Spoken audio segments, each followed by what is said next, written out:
할렐루야, 주님을 찬양합니다. 이번 한 주 고난주간 십자가로 승리하는 교회라는 큰 주제 아래 오늘 첫 번째 시간으로 십자가는 거룩하게 합니다 라는 제목으로 마태복음 21장 12절과 13절 말씀을 중심으로 함께 말씀을 나누겠습니다.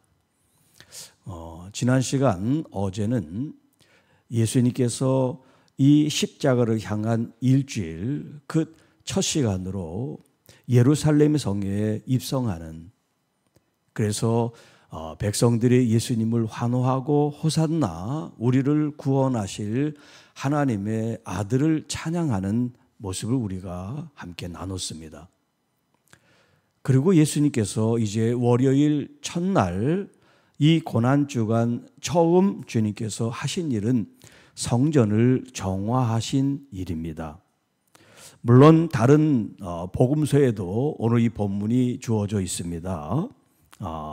특별히 이제 마태복음 21장 12절 13절에 있는 말씀이 예수님께서 예루살렘에 들어가셔서 첫 번째 하신 일로 꼽히는 일이 뭐냐면 성전을 정결하게 하신 일이에요.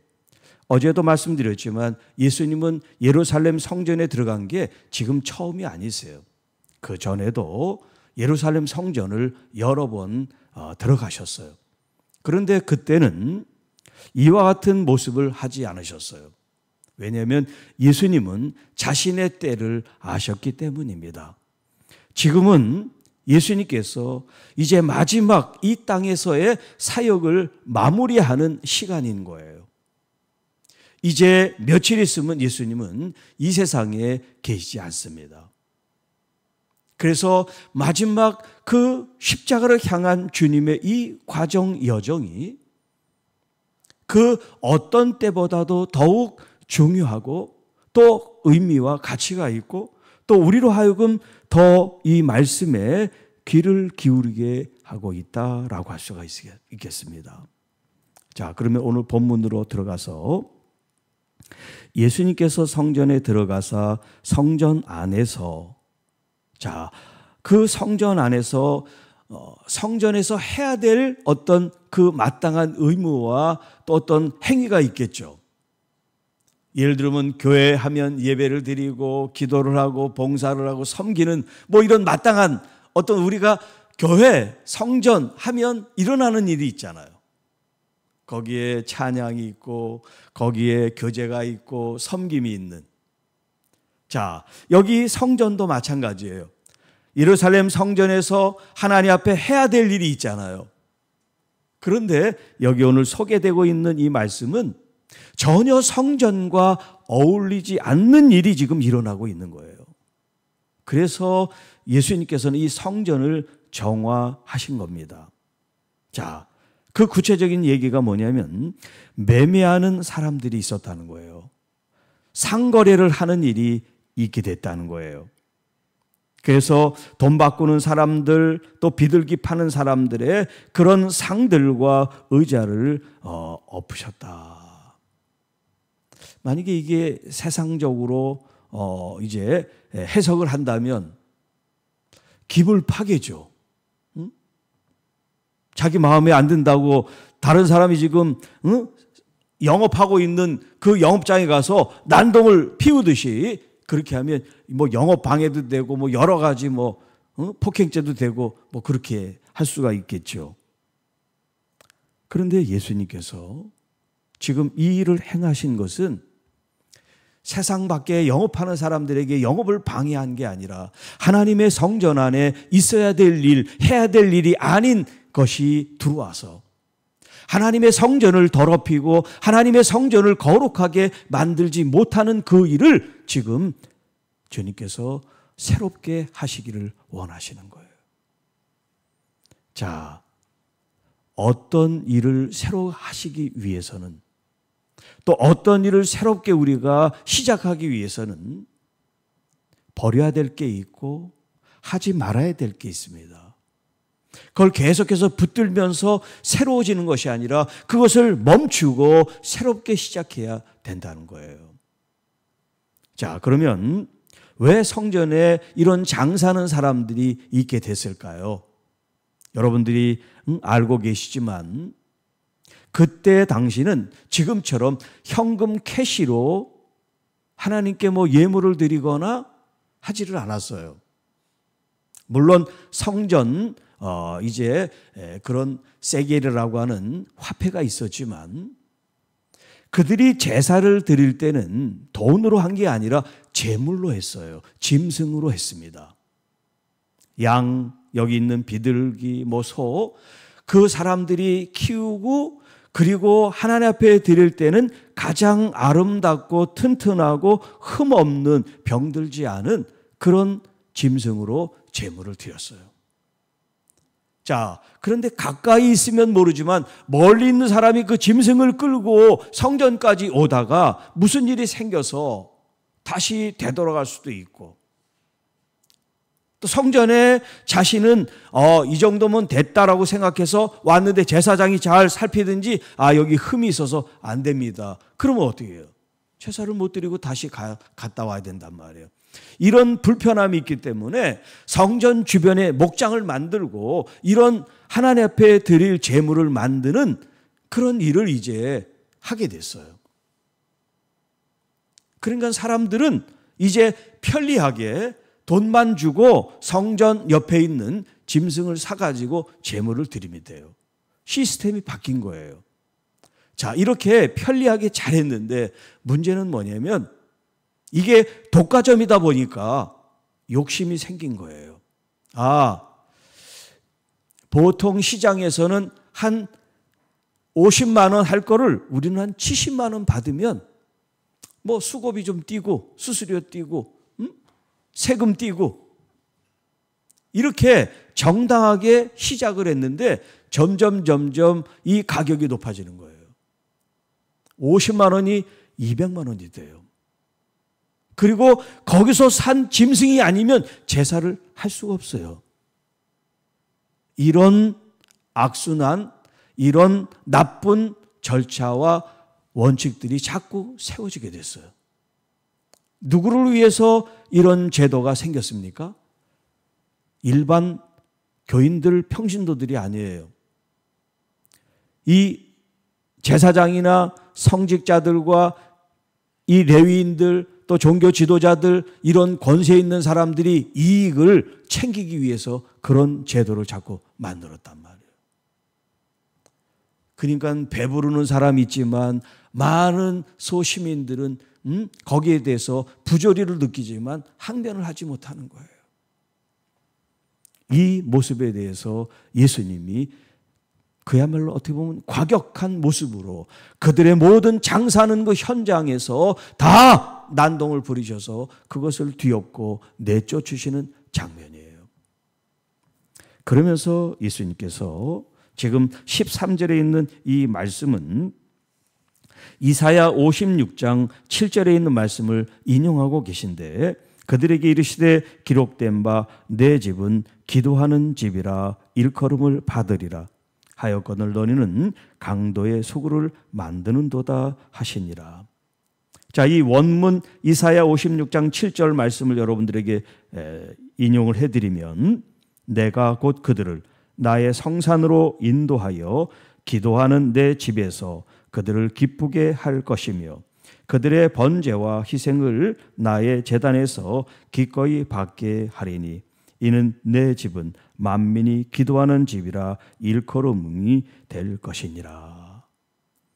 여기 제사와 희생으로 하나님 앞에 드린 이 제물이 하나님의 제단 앞에 기꺼이 드림으로 말미암아 하나님께서 그것을 기쁨으로 여기고 받으신다고 표현하고 있어요. 그리고 이 성전은 기도하는 집이다. 기도하는 집이다. 만민을 위한 기도하는 집이다라고 표현하고 있어요. 제사만이 아니라 하나님을 만나는 장소가 성전이에요. 그래서 구약에는 이 성전의 이름이 여럿 있는데 그 중에 하나가 뭐냐면 회막이라는 표현을 썼어요. 성막, 회막이라는 말을 썼어요. 아직 건물로 지어지기 전에 이제 이 텐트, 천막으로 성전을 구별할 때 이제 성막이라는 표현을 썼고 회막이라는 표현을 썼어요. 회자는 뭐냐면 모일 회자. 그래서 미팅 플레이스라는 말을 써요. 만남의 자리예요. 성전이, 성소가 누구를 만나는 자리입니까? 하나님을 만나는 자리란 말이에요. 그래서 지성소에는 하나님의 임재가 있는 곳의 상징을 시온소에서 하고 있어요.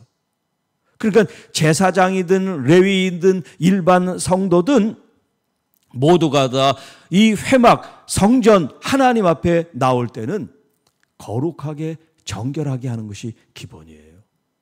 나는 추하고 더러운데 짐승만 깨끗하고 튼실한 제물을 드리는 게 아니라 우리들 자신들, 제사를 드리는 우리 자신들도 목욕 재개를 하고 마음을 정결하게 하고 하나님 앞에 우리의 몸과 마음을 드리는 행위가 바로 이 제물을 하나님 앞에 피로 이제 드리는 모습을 하고 있는 거죠. 자, 그런데 예수님 당시 이 성전에서 일어나는 일은 하나님을 만나는 일을 우선시하지 않고 돈 버는 일을 우선시했어요. 누가? 성직자들이에요. 또 성전과 관계된 사람들이. 얼마나 이것이 악한 것입니까? 여러분, 프로테스탄트 이 개혁 교회가 종교 개혁이 일어난 것도 이 중세 때 교회가 타락했기 때문에 그것을 개혁해서 일어난 것이 종교 개혁이죠. 예수님이 사실은 마틴 루터보다 먼저 종교 개혁을 하신 거예요. 성전을 개혁하셨어요. 자, 지금 이 고난주간, 이 한 주간의 이 여정이 뭐냐면 십자가로 향하여 가시는 길이라고 그랬잖아요. 십자가로 향하여 가는 길. 이 십자가로 가는 이 길에 우리가 가장 먼저 해야 될 일이라고 주님이 말씀하신 게 뭐냐면 성전을 정화하신 이 이야기인데, 이 이야기는 과거의 이야기지만 현재 오늘 우리의 이야기로 대치를 한다면 저를 포함한 우리 모든 주의 자녀들이 우리들의 성전인 우리의 심령과 삶을 되돌아보면서 우리 안에는 장사하는 어떤 이익과 이문과 내 생각과 내 주장과 내 어떤 뜻이 담겨 있지 않나. 하나님을 만나고 하나님의 뜻을 알아야 되는 이 성전에서 하나님의 뜻은 없이 내 생각, 내 뜻만 나타내지 않았나. 우리가 이런 것들을 돌아보면서 정말 하나님의 교회와 성전 안에 하나님을 영화롭게 하고 하나님의 음성에 경청을 하고 또 하나님의 마음을 알 수 있는 그런 가치, 그런 믿음의 여정을 우리가 이 고난주간에 할 수 있도록 주님이 우리에게 말씀하고 있습니다. 자, 십자가는 우리를 거룩하게 합니다. 예수님께서 이 땅에 오시면서 우리에게 보여주신 말씀들, 또 그 주님의 삶을 통해서 물론 예수님과 우리가 똑같이 살 수는 없지만 주님을 닮아가는 믿음의 성도들이 돼서 이 고난주간이 정말 의미 있고 가치 있고 또 그럼으로써 하나님의 교회와 성도들의 삶을 통해서 하나님이 영광을 받으시고 또 이 땅에 많은 사람들이 교회가 존재하는 목적과 의미가 무엇인지를 사람들이 알 수 있는 그런 깊이 있는 또 유익한 그리고 구별되어 거룩한 한 주간이 되시기를 주님의 이름으로 축복합니다. 하나님 아버지 감사합니다. 예수님께서 우리에게 보여주신 이 모습을 통해서 성전이 성전 되게 하신 거룩해 하신 주님의 이 말씀을 통해서 오늘날 우리가 섬기는 교회와 성도들의 삶 속에 우리는 세상 것이 가미되어 있지 않는지 또 잘못된 시스템, 잘못된 욕망 때문에 본질을 잃어버리고 십자가의 정신을 훼손하지는 않는지 목회자인 저 자신부터 우리가 서로 돌아보며 다시 새로워지기 위해서 버릴 것을 버리고 금할 것을 금하고 떠날 것을 떠나며 새로운 출발과 각오로 주님을 더 사모하고 더 의지하고 더 바라보고 더 신뢰하고 믿는 믿음의 성도들이 되게 하옵소서. 우리 원로 장로님이야 모든 주의 자녀들을 축복합니다. 하나님 함께 동행해 주시고 이 고난주간 한 주간이 더 주님을 만나고 더 믿음이 깊어지는 시간이 될 수 있도록 도와주시고 인도해 주시고 특별히 병약하고 상처 있고 연약한 하나님의 귀한 자녀들을 친히 어루만져 주셔서 예수님께서 십자가를 통하여 우리를 모든 죄로부터 연약함으로부터 우리를 자유케 하고 치유케 하신 은혜가 넘치게 하옵소서.